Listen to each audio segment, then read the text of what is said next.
Host Wayne Stennett. And with me today is my co host and my narrator and my very good friend, Nick Sullivan. Say hi, Nick. Howdy. Well, you can say more than that. Okay. But you said everything. I'm very, very happy to be here. Wayne suggested this after we tried a wonderful Facebook Live event. And boy, this turned out well. All right. We have with us this evening another good friend of mine and a spectacular author, Cap Daniels. Cap writes the Chase Fulton Novels Series. He's very prolific with them. And Dan, tell us a little bit about yourself. Good evening. I'm Dan Mason. Of course, I write as Cap Daniels, and I throw computer mice in the floor every chance I get. That's what that terrible sound was. Thank you so much for having me tonight, Wayne. I'm really looking forward to this. We're going to have a lot of fun. And we've also got Kyle Tate somewhere. Dan is looking for his mouse. There he is. I wasn't sure if I was supposed to undo my own video. Kyle is the voice of Chase Fulton and all the other characters that appear in Dan's novels. Many of them. Many of them. So let's talk. What are we going to talk about? Oh, I First have some off- ideas. Well, I do have one question for Cap because he and I haven't spoken in a while. But my first question is, why the heck, Cap, do you have to write so many Russian phrases into your books and challenge me as your narrator? Because I then have to find a Russian speaker and figure out how to speak Russian. And I'm from Atlanta, Georgia. I don't speak Russian, Cap. So When you and I met, you put down that challenge, if I remember correctly. You told me that I could not write in a language you could not speak. So Icelandic is coming next. So perhaps you'll need a book. I don't know. I do that with Nick also.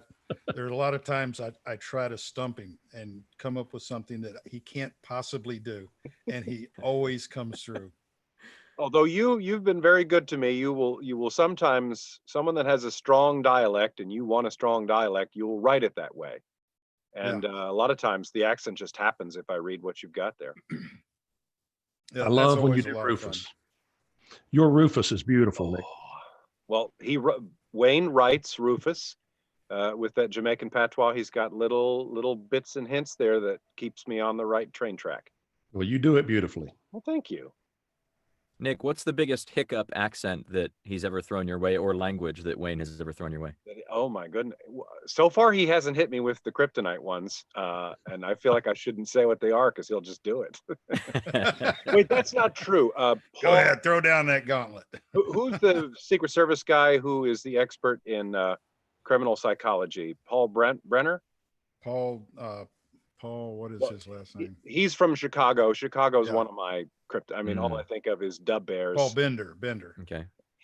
So that's a tough one. And Boston, I've turned down books where the main character is Boston and it's first person. I'm like, you really don't want me to do that. I'm that way. Since we're airing our dirty laundry here, I'm that way with Scottish. I can't handle a Scottish accent. So Cap, you're free to write a Scottish accent into your book. Just know that it's going to be butchered. I've worked with coaches on how to do a Scottish accent. I still can't do a Scottish accent. I'll make a note. We'll work on that one together. Yeah. So I'll have to travel to Scotland. Scottish accent. I did a Star Trek book, and all the people we know were in that, and they came back to me and said, "We'd like you to redo Scotty. Of course. The accent's too authentic." They're like, "Can you just do it the way you did on the show?" I'm like, "Yeah, sure." Why not? Well, Nick has a leg up. You are a classically trained actor, so this is not your first time you've pretended to be someone you're not. I suppose. This Those of you is who don't very know. true. Nick is a veteran actor of stage and screen. He's been on Law and Order quite a few times. He's everything from a deputy sheriff to a doctor to a lawyer, I think. And also on stage, Kinky Boots. That was really cool. That's true. And he can most often be seen shirtless on the cover of many romance novels. Yes, I mean they put a different face on it, but that's my bad. Photoshop is an amazing drug. It is indeed. I would like to ask a quick question because I don't know the answer to this. Although I did see an email from Wayne, but I haven't retained the title.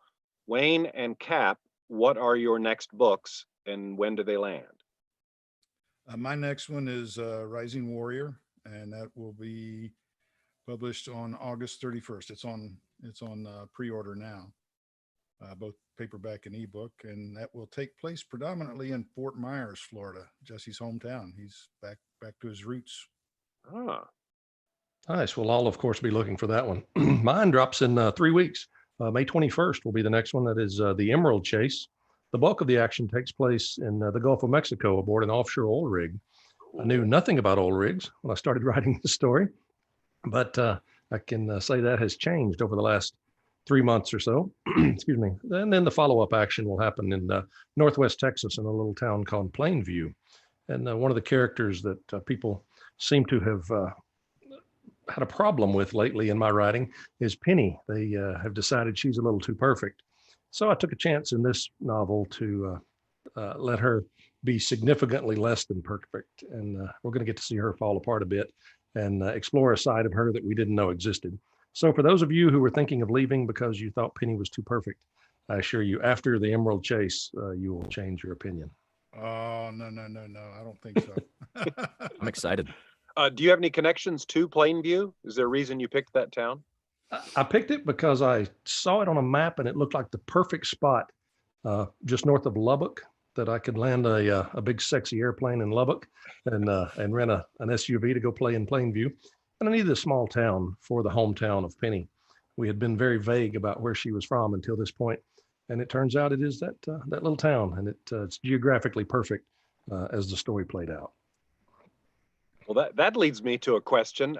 Since you were looking for a place to land a plane, but Wayne and Cap, both of you have quite a bit in the way of boats in your books. Do you have any particular programs or sites that you use to figure out whether a boat could make its way up a particular river or a creek?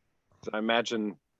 I use mostly just navigation charts. There's a website that I use a lot. I can't remember the name of it offhand, but it shows an actual NOAA navigation charts, and you can zoom in on different areas, and it also you can click over to Navionics and Navionics sonar, and then to Street View, all on one page.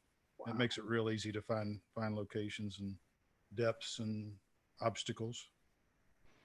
I use those tools as well, except I add one additional. I actually take the boat and go try it. I try not to write about places I haven't been. It lends some authenticity. There are a few scenes in my book that take place in locales I've never been, but I try to keep them limited to places I've been for authenticity. I do the same, and I've run out of places pretty much. So now I'm starting to schedule my writing around my vacation time, and whenever my editor gets a manuscript, we're going to go somewhere, and that's going to be the setting of the next book. That's a great idea. I do want to jump in. I want to jump in with a follow-up for Cap, and this is for you, really for all three of you, because I'm the only one who isn't a published author in this interview. Yet.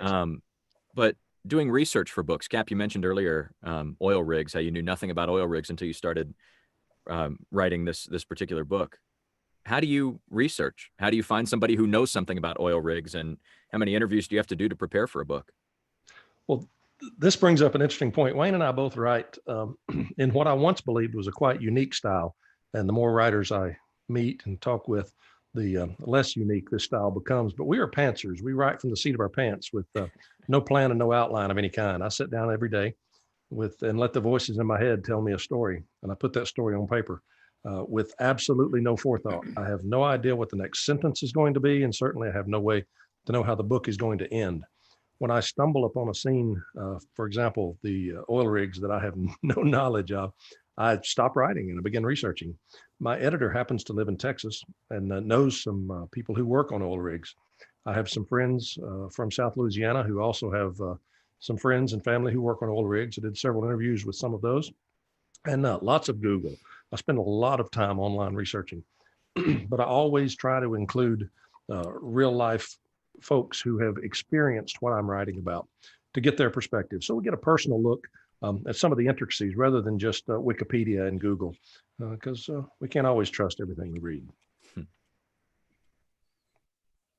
And about you, there's the Wayne? first long pause. Well, we were waiting for you to jump in and follow up. What was the question? I was working on something on here. Doing research for books. How do you when you come up on a roadblock, what's your process for figuring out when you write yourself kind of into a corner and something you don't really know about? Well, like I said, I try to write about places I've been, so that's pretty easy. But Right. I have a group of beta readers that are just phenomenal.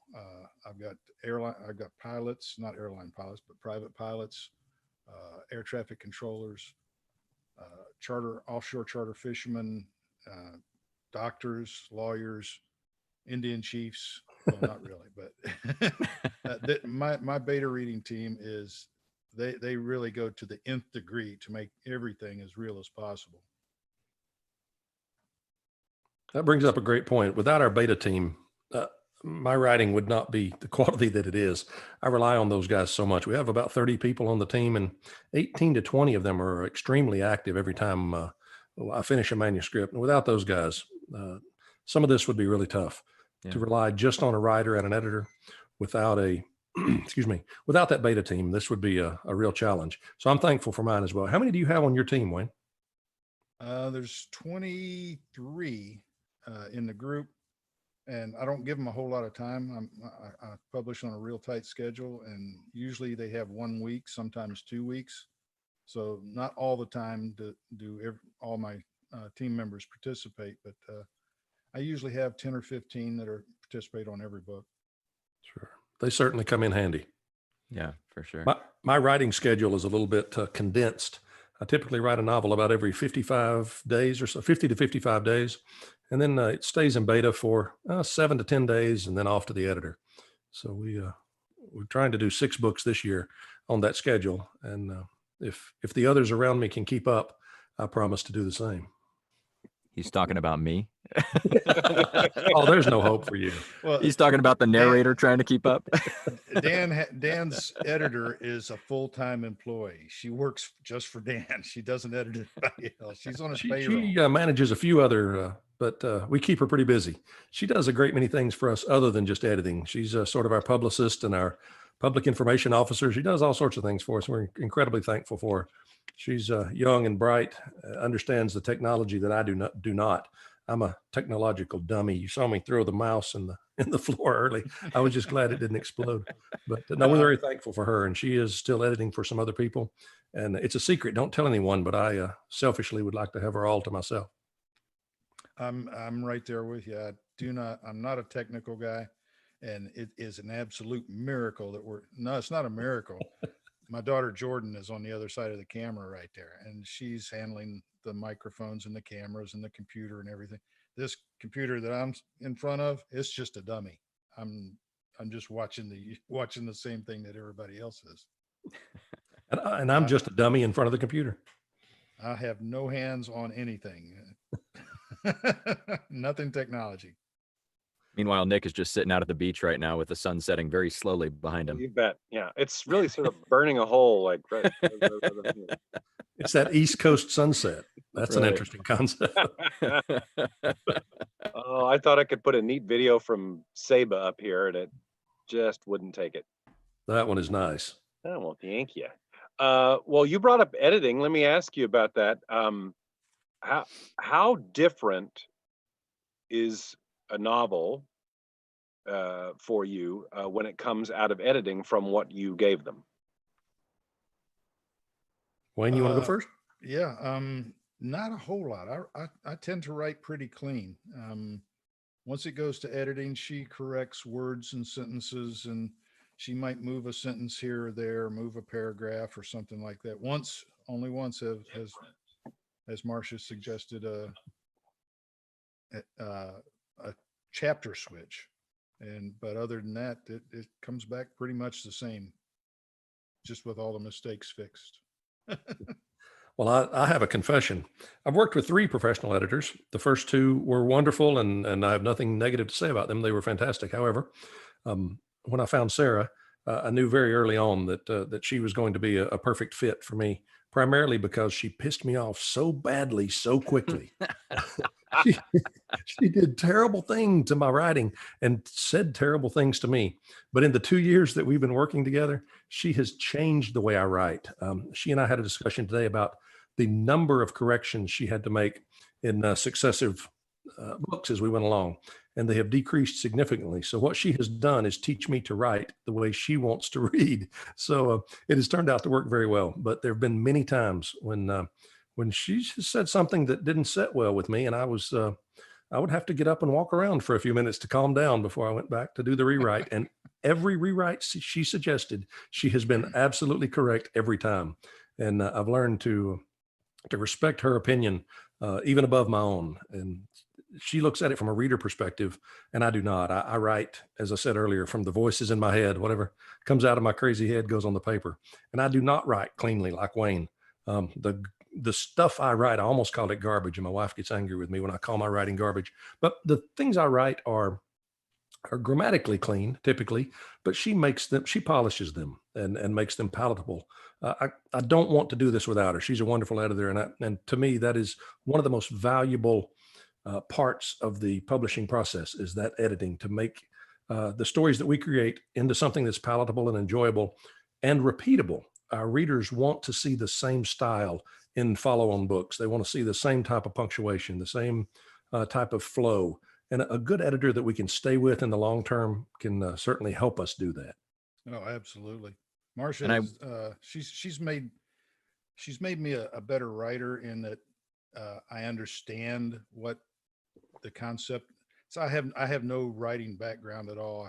I flunked high school English all the way through, except for one creative writing class, Mr. Wartendijk. He was a great teacher and motivated me. But who's changed my writing more than anybody is Nick. And now instead of hearing my characters telling me what to do, I hear their voices. I hear Rusty Thurman just as clear as a bell, and Jesse and Jimmy and all the others. And it's definitely made a huge difference in the way I write now. Do you hear them in Nick's voice? I hear them in their voice. I do too. Nick does. Nick was the 63rd person to audition for my books back in 2015, Nick? Yes. And I had it whittled down to about 5, and then he auditioned on the very last day. I was about to close it, and it was a scene with Rusty Thurman and Jesse at the Rusty Anchor Bar and Grill. And as soon as I heard Rusty Thurman's voice, I said, "Oh, okay, search is over. Close the auditions. It's done. We got a winner." I had a very similar moment with Kyle's audition. We had, I don't know, taken 20 or 25 auditions, and my wife and I were listening to them together one Sunday afternoon, and Kyle showed up in our inbox, and several of them were disturbing. We were concerned that they may not survive the audition. But about 6 to 7 seconds after Kyle's voice came on, my wife said, "He's the one." And we chose that day that Kyle would be the voice of Chase Fulton for the rest of the series. There was no question. We took no more auditions, and we settled immediately on Kyle. We were very pleased. And I'm glad you did, because Thank you. I've loved this series. This series has been such a big part of my career, and really, guys, when he picked me, I was a fledgling narrator. I only had probably 25 or 30 titles under my belt, and I was still sort of finding my way in the early stages, and Cap and I just clicked right away. A part of it too is that I'm a Georgia boy, and Chase Fulton went to Georgia, and so I actually went to Georgia Tech. You can probably see the Georgia Tech guitar over my shoulder. So I thought about doing the original book under a pseudonym, just because I'm not sure my Georgia Tech friends would allow me to do a Georgia main character, but I've gotten away with it so far.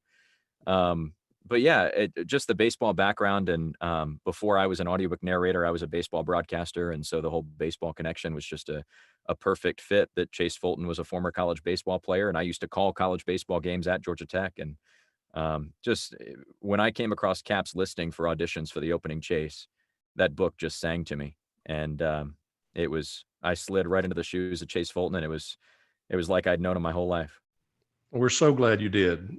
And I don't have any idea how many audiobooks we've sold with your name on them, but we truly believe that your voice on there is a big part of the reason they're selling as well as they are. Wow. And we're incredibly thankful for your participation in this series. I have no idea how many of these books I'm going to write, but as long as you don't get big and famous and I can't afford you anymore, then we will, you will always be the voice of Chase Fulton for us. That's the one thing I'm really worried about with Nick, because you guys have read his books, right?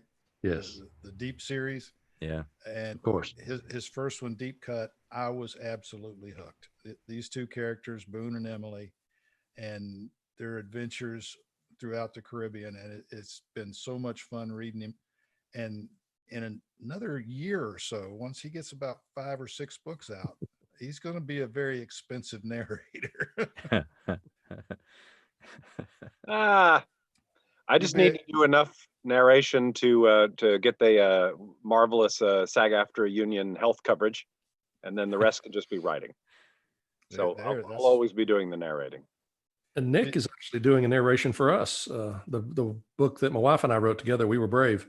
Nick is doing that one for us. We asked Kyle to do it, and every time I listened to Kyle's performance on it, it came out as Chase Fulton, which I love. But this particular character is significantly older than Chase, and for some reason, I could not get past the idea that Chase Fulton had appeared in this touchy-feeling, pulling on the heartstrings novel that my wife and I wrote together, and that just didn't work for Chase's character. So we're looking forward to hearing what Nick does on I that. said that I slipped right into Chase Fulton's shoes, and I couldn't slip back out of them when I tried to do We Were Brave. But I can't wait to hear Nick's narration of it. I'm really excited for this book to come out. I think, Cap, I've asked you probably once a month when it was going to come out. So, Nick, where are we on We Were Brave? It's supposed to do it last week, and then my formatter, once Deep Roots comes out next week, then I will be doing We Were Brave. I think you narrator types, you get together and clone each other's answers. That's the same kind of crap I get from Kyle when he's trying to explain why he's late with mine. That's it. I'm leaving. See you guys.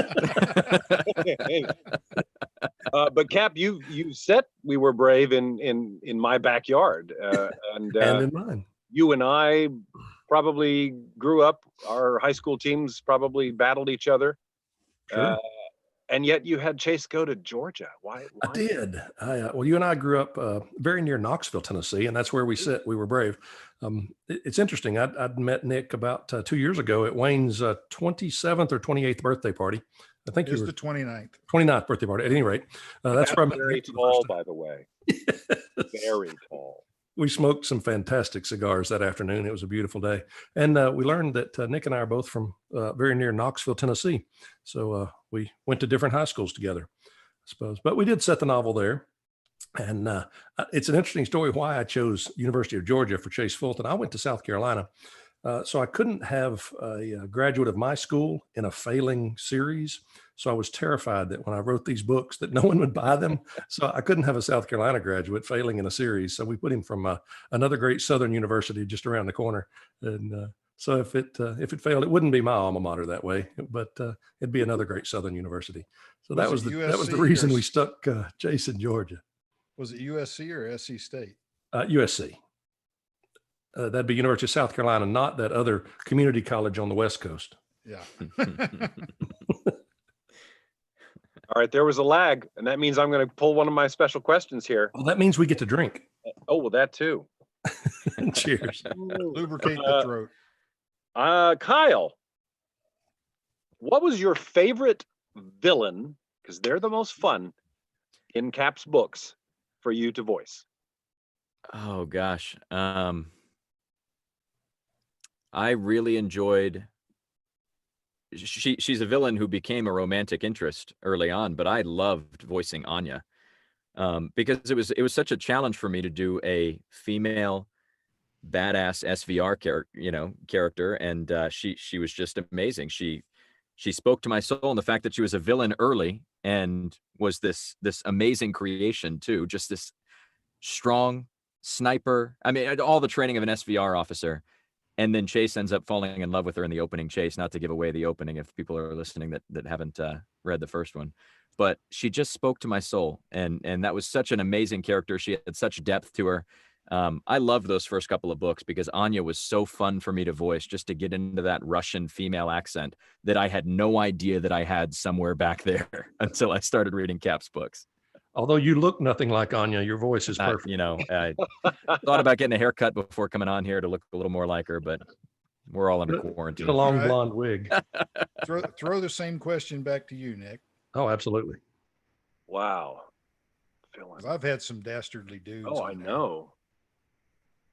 You know what? I can't remember the character's name because it was the second or third book, but you had created this bulky weightliftery guy Oh, what was Ooh. um, who died wonderfully. And I really enjoyed doing him because he called himself Duke. Yeah. But his real name was Francis. But that's why he chose Duke, because that was John Wayne's real name. Right. Francis. It's Marion. interesting though with your books. I really love some of the protagonists. Many books I do, the villain I always gravitate because I can choose scenery. But Rusty Thurman and Rufus, the Jamaican cook, and Billy Rainwater, I have so much fun doing these main characters. They're just marvelous. Yeah. There You was brought one up a great character. point. There was one character that Cap wrote, Diablo de Agua, who was one of my favorite characters I've ever voiced. He wasn't a villain, so that's why I didn't throw him out there originally. But Water I mean, Devil? Cap, you can describe him way better than I can. But this amazing, undersized hero that was he just had such a backstory. Tell us about Diablo de Agua, because he was truly right at the top of my Rushmore. Diablo de Agua was an interesting character, or is an interesting character. We haven't lost him yet. He will be back. He's too much fun to write to let him slip away. He's a tiny little Hispanic character. We're not certain where he's from. His origins are a little smoky, but he's a very small framed individual, very unassuming, doesn't talk much, but when a fight comes his way, he will be the victor every time. And we sank a ship in the Panama Canal, which was a lot of fun. And that's when we got to meet our character, and he wreaked a little havoc on that Chinese ship that we sank in the Panama Canal. So he's probably one of the most unique characters that I've written so far. And Kyle, you did such an amazing job bringing him to life. And, Well, to give you a little secret about what I had in my mind the entire time while I voiced him was the Princess Bride. All I could think is, my name is Inigo Montoya. You killed my father. Prepare to die. that is perfect. If I just had a 6-fingered character, that would be terrific. Yeah. You brought up Anya. She's an interesting character for me. She's so much fun to write. She is a former SVR officer that was, of course, most people know that is what the KGB became after the wall came down. But she is, I guess this is the first time we were going to announce this publicly, very much like Wayne did. He had a little spinoff for his wonderful character, Charity Styles, and it has done incredibly well. So Nick and I spoke before about not reinventing the wheel. What Wayne does and works, it's likely that I will follow in his footsteps. And so I plan to write a spinoff for Anya so that she will have her own series. I have no idea how many books will end up in that series, but later this summer, I plan to start book 1 of Anya's series. We don't have a title or even a theme yet, but we know that our former Russian SVR officer is going to be operating at least for the U.S., if not inside the U.S., and we plan to have a lot of fun with that. So we'll get to hear a lot more of Anya in Nick's voice. I'm sorry, in Kyle's voice. So get ready to learn 5 times as much Russian.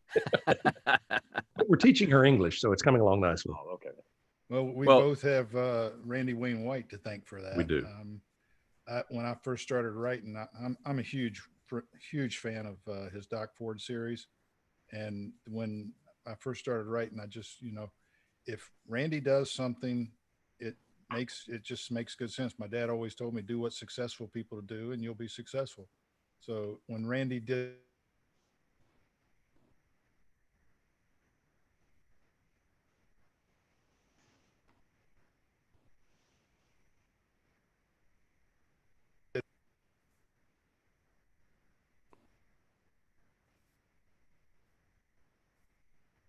we're silent. Lost Wayne's audio there for a moment. Oh. Yeah, it looked like we had a little buffering issue. I think we're back. Yeah, I think so. Okay, good. It says live again.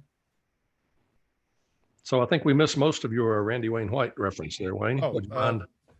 My dad always told me that whatever, if you want to be successful, do what successful people do. And Randy's a very successful author, and the Doc Ford series is one of my favorites. So when he did the spinoff with Hannah Smith, Doc's girlfriend, and started writing from her point of view, I thought, oh, I got to write from a female perspective now. So that's how Charity Styles came to be. Nick, I don't know how much you, as a narrator and author, you kind of toe both sides of this conversation, but when I'm out in public, I try to listen specifically to how people talk and their intonations, and especially if they have an accent. Well, this booth that I'm in right now, this is where the magic happens, but it's a brand new booth. I've actually only done one book in here, so none of Cap's books have been done in this booth yet. And when it was delivered a couple of weeks ago, the two drivers of the truck, the two delivery men, only spoke Russian. They only spoke enough English to say, I don't speak English. So they kept handing me their phone for a Russian to English translation. And all I knew how to say was "Strelia v loshid," which is "shoot the horse" from the very first book. And so I'm telling these guys, well, the only Russian I know is "shoot the horse." Where's that from? That's from book one. From the opening chase. Yeah. Oh, okay. Yeah. No, I definitely listen. I mean, now that smartphones, you can very easily surreptitiously turn on the recording. When I'm in the islands with the cabbie, I will, if they've got a nice accent, I will just sort of click and I'll engage them in a lengthy conversation and then put them in the next book. Yeah.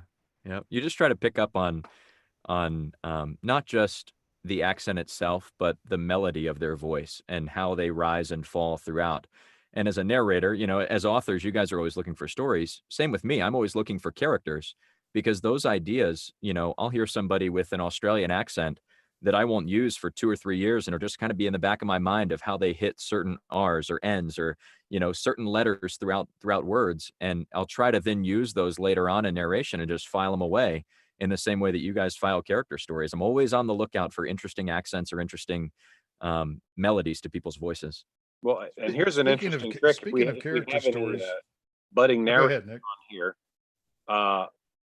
If someone asks you, "Are you good at impressions?" and the answer is no, that's actually good. Yeah. Because what you can do is do your version, your impression of someone, and if it's terrible, it won't sound like you're doing that person, but it will be unique, and you'll be able to fire it up almost any time. So, and that's why my Inigo Montoya impression worked perfectly for Diablo de Agua, because I'm terrible at impressions. Yeah. Wayne, what were you going to say? I forget now.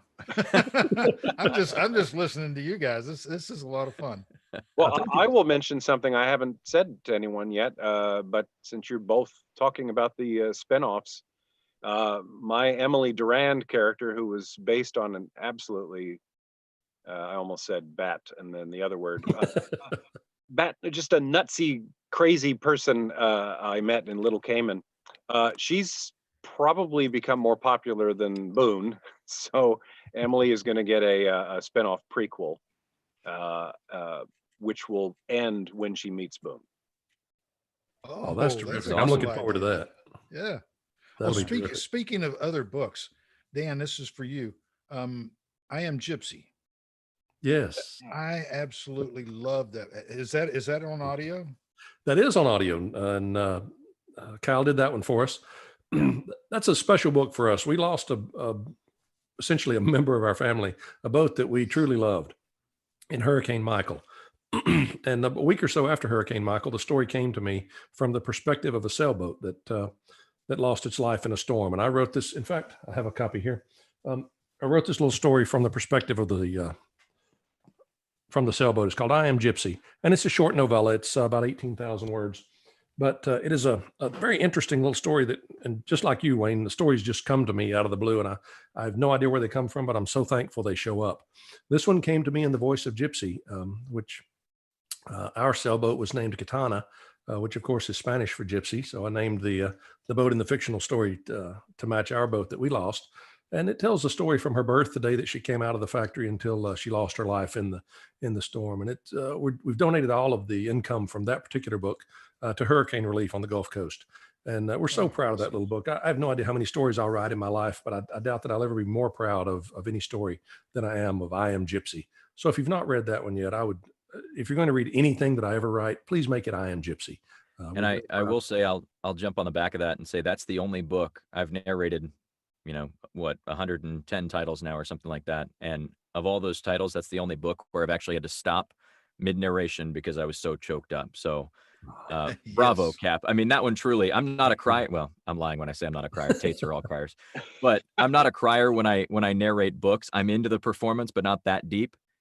I Am Gypsy just dragged me in so deeply. And Yeah. you were right. I mean, you told me before I even read a page of it, you said this book, if it doesn't pull tears from you, then you're not human.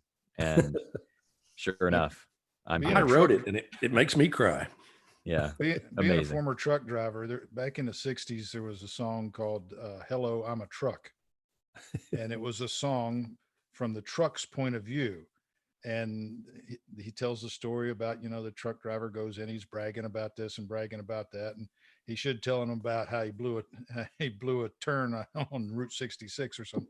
And I always thought it would be really cool to write a book from a dinghy's point of view. I really would. Our dinghies are, used and abused, and they sit out in the weather. Nobody ever washes or waxes them. But they've got some great stories to tell.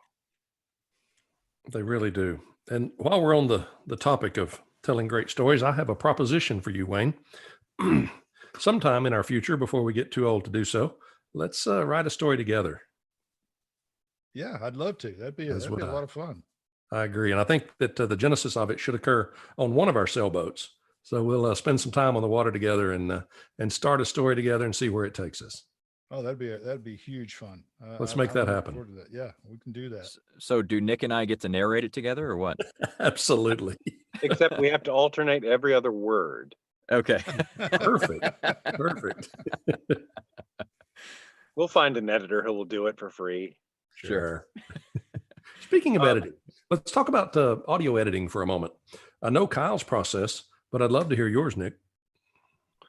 Well, it depends. Sometimes I am able to work something out with an author where they're going to do one of the steps that I find takes the longest, which is the QC, listening for misreads, noises, but also spotting things that they might like tweaked, which I don't mind. And personally, when I record my own books, I usually make every chapter, I probably have 2 changes, and some of them are significant, where once I hear it out loud, I'm like, oh, no. So if I'm working with someone that does that, great.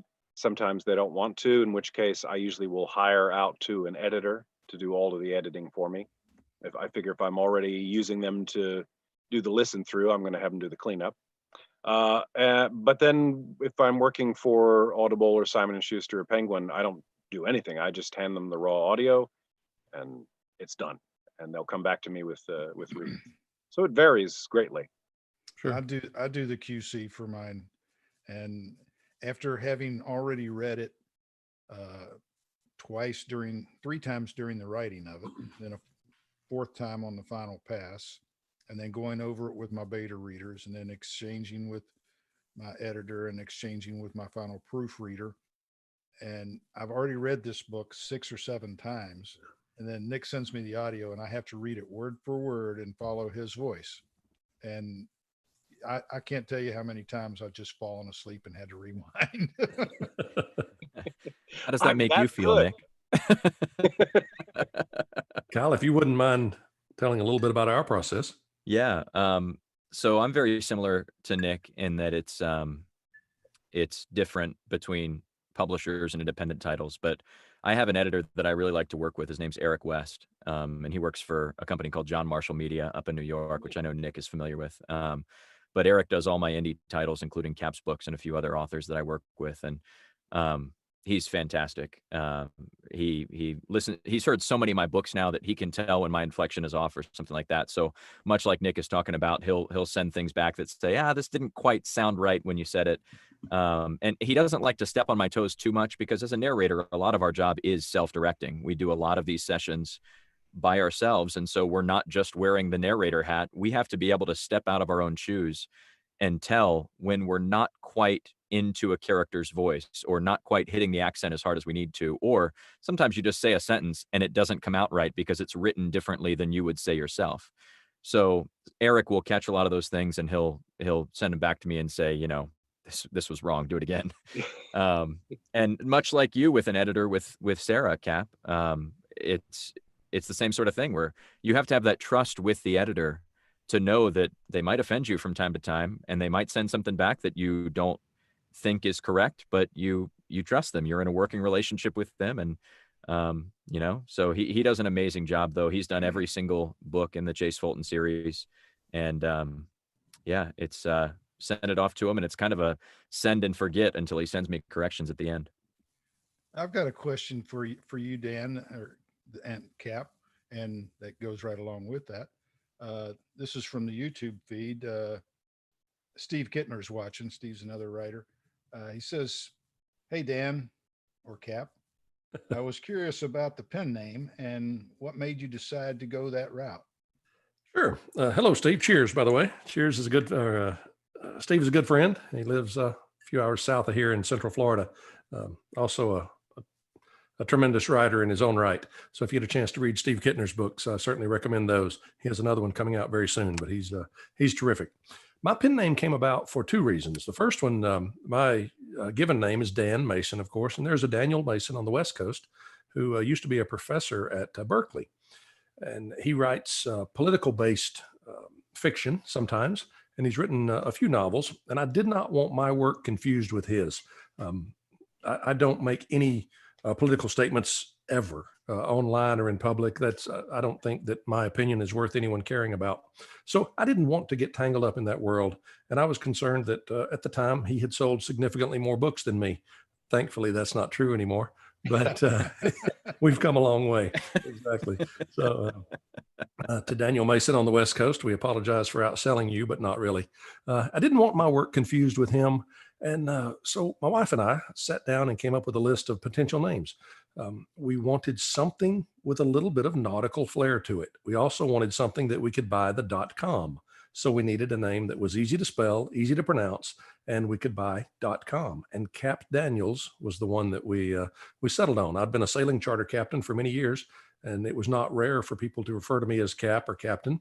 And so that sort of felt comfortable for me. And a bastardization of my first name of Daniel became Daniels. And that's how we settled on that particular moniker. And it has worked out very well for us. I'm happy with it, but I make no effort to hide my real identity, but we like to write under that. And we may, who knows, in the future, we may choose another one to write a different style under that one. But I know, Wayne, you've chosen to write under your own name. Did you give any thought to that, or is it just turned out that way for you? I didn't know I could write under any other name. When I first started writing, it was in the back of the truck, and I pounded out the first book in 2 or 3 months, and I never even considered using a pen name. It was just, and my name is, there are quite a few other Wayne Stennetts out there. There's a former boxer by the name of Wayne Stennett. Oh. He passed away a couple of years ago. His wife is a Facebook friend of mine. And there's a Wayne Stennett, Sheriff Wayne Stennett, or investigator in Arkansas. But it's kind of a unique name. So I just decided to go with my own name. I think it has worked out well for you. On a related note, there is an author named Ray Gorham, and he's come out with 2 books in the Kyle Tate series, with Tate spelled Tait. And a friend, Nick, I don't know, do you know Neil Helligers? Yes. Yeah. So Neil Helligers is a narrator colleague of ours, and Neil actually narrated the second book in the series for Tantor. So I met Neil at APAC after I had already listened to him reading the Kyle Tate series, because I had to find out what this Kyle Tate guy in this series was like. He's a lot cooler than I am. We'll just say that. I was trying to check some sales numbers on my books, and I had Nick Sullivan and I had series in there.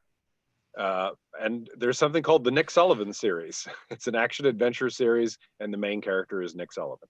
Yep. I think I've seen that somewhere. Well, it sometimes pops up in our also bought. So I stumbled across it when searching your name.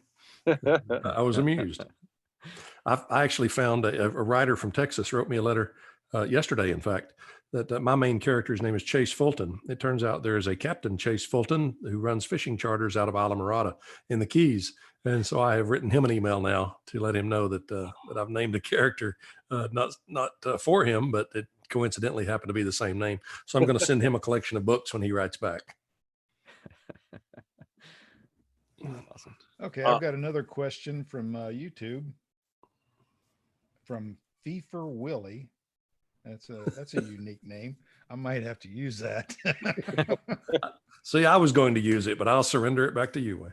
Feefer Willie asks, he's asking both you and I, Dan, how do we choose our covers? You go ahead first. My covers choose me very much like my characters do. I use several online sources for photographs. I even bought a photograph once from a professional photographer in St. Augustine, Florida, for book 3 or 4. But I scroll through these images, and the one that speaks to me the loudest is the one I buy, and it becomes my cover. We have a wonderful cover designer. She actually lives in Austria and does an incredible job for us. I send her the photograph I want to use, and she turns it into wonderful covers. And we've never been disappointed with her work. But much like the characters, the covers just sort of jump out and call out to me and want to be used. So we put them on paper. I do pretty much the same thing. There's several stock image sites that I go to, and I already have an idea in my head what the book's going to be about and what the main points of it and the plot and the characters are going to be. And I just start scrolling through and doing simple search words, and I find the cover photo that works. And then I send it to my cover designer, Shane Rutherford. And she every cover she returns to me, she said, "This is just a draft." And I said, "No, it's not. Nope, it's the final." Like, with the exception of one, the cover of Fallen Angel, I took that cover photo myself. I was working on the book, and it's set right here in Beaufort, South Carolina, where I live. And I'm writing a scene where Jesse and his team are about to take down a sitting congressman. And in the book, I'm trying to find exact location where this is going to happen. I know roughly where it's going to be. It's Woods Memorial Park over in downtown Beaufort. So I went to Google Maps, and I'm searching and zooming in and using the satellite images. And I'm thinking, what the heck am I doing this for? It's just right across the river. So I drove over there and I mapped out the whole takedown scene. And then I looked over as the swing bridge started to open, and I thought, man, I can take my own picture and just make my own cover. So that bridge was a feature point in the book where Jesse swings off a rope out over the water and knocks a guy out of a boat. So I had to use that Woods Memorial Bridge as the cover, and it turned out really well. It looks pretty nice. I love I remember when things that like scene come was together. so vividly done. I could see. In fact, I went onto Google Maps and looked at where you said it, and everything was exactly where I had it in my head listening to it. Oh, good. And I did my job right. We know the old adage about never judge a book by its cover. And there's never been a bigger lie in literature, in my opinion. I want my covers to draw my readers in enough to turn the book over, read the blurb on the back. My editor hates the word blurb. She wants the word description. So I'm going to continue using blurb just to get under her skin. So I want them to turn the book over, read the blurb on the back. And that's the sales pitch for the book. The front cover is the clickbait, essentially, and the blurb is the sales pitch. And I want that to be enticing enough to make the buyers pick up the book and take it home with them. Well, and not just buyers too, but for narrators, we choose whether we want to narrate a book or not, whether we want to work with an author or a publisher on a certain book or not. And that's the first thing, obviously, that I look at too as a narrator and trying to decide, do I want to take on this title? Because often if the cover is quality, that means that the writing, the content, the plot, the characters are usually also going to be quality. It's very rare that you see an author who puts all that work into their cover and doesn't put the work into creating a good and well-written, holeless plot. So, and that jumped out to me right away when you and I started working together, Cap, was the covers were consistent across. You can look at the covers, you know exactly that's a Chase Fulton book because there's the theme of the orange, but they're all unique covers as well. And you can tell that it's just you know, you put a lot of work and blood, sweat, and tears into writing that series. Thank you. We take a great deal of pride in our work. Pride in our craft is a thing that's failing on earth these days. When Wayne and I were children, we learned to take pride in what we do. My father taught me, anything you do, be willing to sign your name to it. And we quite literally do that with every book we write. And the thousands of people hold those books in their hands with our names emblazoned across the front. I want to produce the best quality product that I possibly can. And I want to be proud of that product and proud to have my name on the cover of anything that I produce. And I'm sure you feel the same way, Wayne. Dan, my dad taught me exactly the same thing. I mean, not by word, but by deed. Oh, absolutely. When I was a little kid, I was maybe 7 or 8 years old. In the summertime, mom had to do something. So dad took me to the job site with him. He was a carpenter. And during the course of the day, he walked over to a stud and pulled his pencil out from behind his ear. He always had a pencil behind his ear. And he went over to the stud and just wrote his name on the stud. And I asked him why he did that.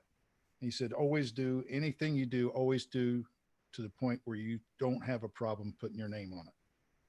And I took that to heart and I ran with that all through my early career in construction. I put my name on everything I created.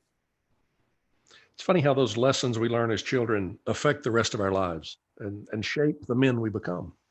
Yes, absolutely. I remember a story, and I may tear up a little bit from this one, but I was walking along some railroad tracks with my father, and I was, I don't know, somewhere between 5 and 7 years old. We were just outside Marshall, North Carolina, a tiny little town in the mountains of Western North Carolina. We're walking along a railroad track. And as a 7-year-old boy will do, I was asked questions about everything. And I asked my father, what's at the other end of these tracks? And his answer turned me into a storyteller.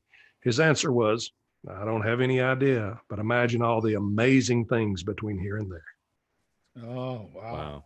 So that was, I think that was the genesis of my storytelling, imagining everything that could exist between where we are and where we ultimately will end up being. And I think that's every storyteller's desire, is to fill in those wonderful blanks that our minds create. And I thank my father for giving me that. I was one of these nerdy kids when I was growing up. I always carried a notepad and a pencil with me, and I'd write down things that I'd see or hear or draw sketches of something.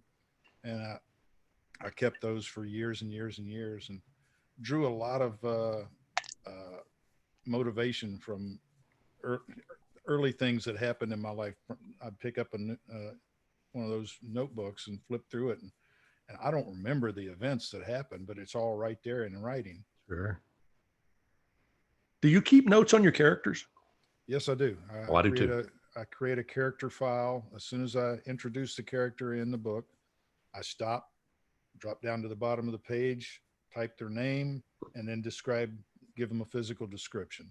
And then I do the same. Later, once the book's finished, I take all those physical descriptions. I create a new file for each character, write down the list and put all that information.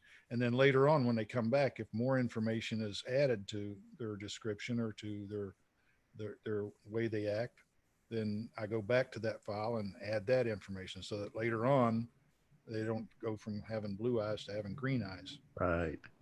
And Wayne sends me these lists, which is fantastic. I mean, there's, if we don't have a specific dialect mentioned, then usually the next thing I go to is where is the person from or what do they look like? Because someone who's thick-necked and 6'4" and built is going to sound very different than someone who's rail thin and 4'7". Well, you're going to have fun with a character I just wrote. He played football against Jesse in high school, and he was the only running back or the only wide receiver that ever got past him. He was a defensive linebacker, and Jesse got past him by not trying to get past him. He just went through him. But he's a really, really big guy, and age has made him even bigger. All right. I'm Cap, looking forward to meeting that character. Cap doesn't send me lists of characters, but I do. I wish he would. Cap, can you do that for the next book?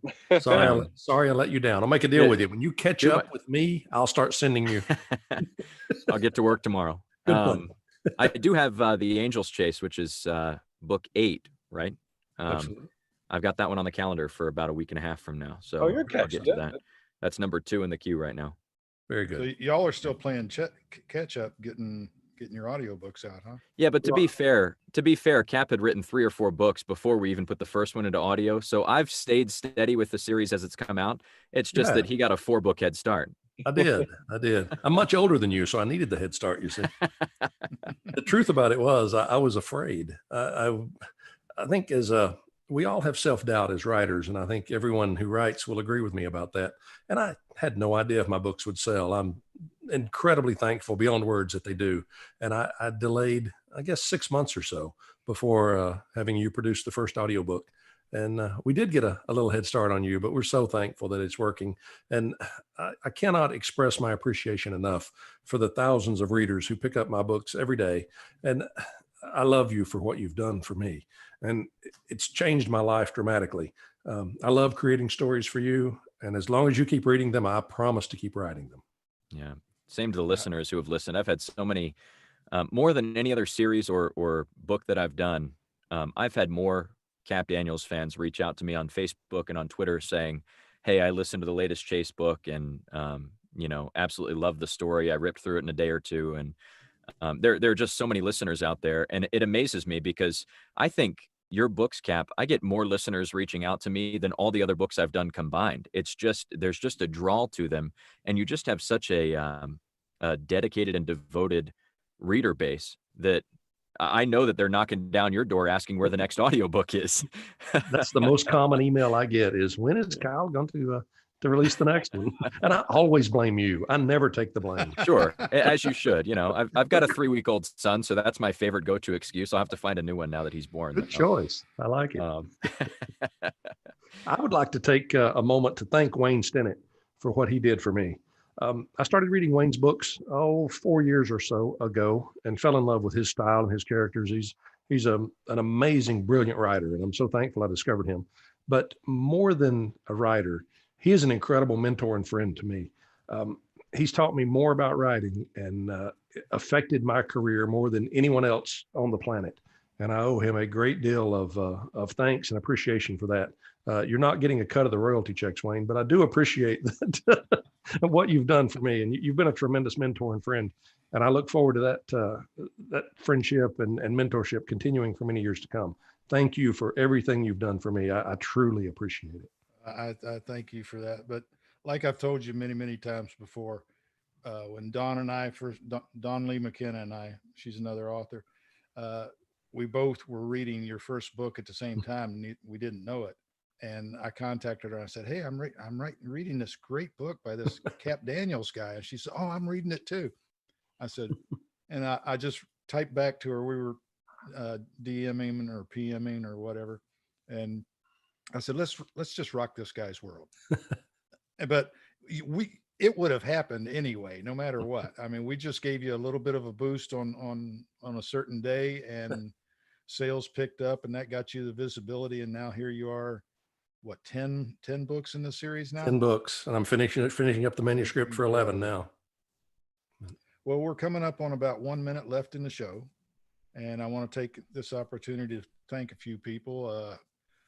First and foremost, my friend and very good friend, Eric Stone, who provided the intro music. That's the intro to the Rusty Anchor Bar and Grill song. I'd like to thank Captain Bradford Rogers. He runs the How Not to Sail podcast and gave me a lot of information on how to do a podcast and all this nice, sexy equipment that we have here. And also Pirate Radio. This will be going out on Pirate Radio, and as a recording, it'll be in either 2 or 4 parts. We haven't decided yet, but it's going to be broadcast on Pirate Radio also. And thank you, Captain Dan Horn, for that. And there's just so many people that were involved in getting this put together. I could not have done it without my daughter, Jordan She's sitting right there in front of me, rolling her eyes. And she's the technical person here. And without her, this would not be happening. So thank you very much, Jordan. I would like to And- express a couple of thanks as well, if you wouldn't mind, especially to you, Wayne. Thanks again for everything you do for me. Dawn Lee McKenna has been such an influence in my career, and I deeply appreciate her friendship and devotion to me, and I truly love her. I'm so glad that she stumbled into my life when you did. I'm very thankful for her. I'm thankful to Kyle for the work that he's done to take me to a part of the literary world that I would not have been without him. Most especially, though, I would like to thank my wonderful wife. She is the most supportive, incredible force in my writing. Without her, none of this would be possible. She is the first reader, the first listener to everything I write. And without her support, when I spend hours and hours behind my computer, when I should be mowing the grass or something else, taking the garbage out, without her, none of this would be possible. She's a tremendous force in what I do, and I love her for it. And I deeply appreciate her involvement. I know you feel the same way about Greta, Wayne. Oh, absolutely. None of this would have happened if it hadn't been for Greta. She discovered my divorce papers when we were cleaning out the closet, cleaning out the garage one day, and on the back of it, I'd handwritten a chapter of a Jesse McDermott short story back in the '80s, and she looked at it. And she said, "What's this?" And I said, "Oh, that's my divorce papers." "No, what's this on the back?" And I thought, "Oh, well, that's just some notes I made about a story I was telling." But if it hadn't been for her and her continued support, none of this would have happened. I deeply appreciate her, and I love her very much. And also, Nick, I don't love you, but I very much appreciate your help on this show. Love you like a brother, man. I do love you, Kyle. Thanks, buddy. We have that special narrator author bond We that do. Nick and Wayne don't have. It's And, all you know, about the love. It's all about absolutely, for sure. Kyle That just does takes not takes our have- projects to the next level. That's right. You are lacking the beard and baldness, however, so you're never going to Yeah. really be a part of the group. Well, you guys didn't tell me that a shaved head was mandatory to be on this podcast, so I No, didn't no. get that memo. It must have hit my spam filter, but I'll check after the show. It's not mandatory for the podcast. No razor touches this head. It's not mandatory for the podcast, just neither. mandatory for success. There you Okay, go. we're about 2 minutes overdue, but before we go, what's everybody drinking? I'm drinking Pusser's Rum, which is Jesse McDermott's favorite rum, and it's featured quite a bit in my books. What are you guys drinking? I'm drinking a Jack Daniel's Old Fashioned. Cheers. Cheers. I was drinking a Japanese whiskey with the ginger ale, but the authors talked so much early on in this interview that it's been gone for a long time. I was drinking Suntory whiskey with ginger ale.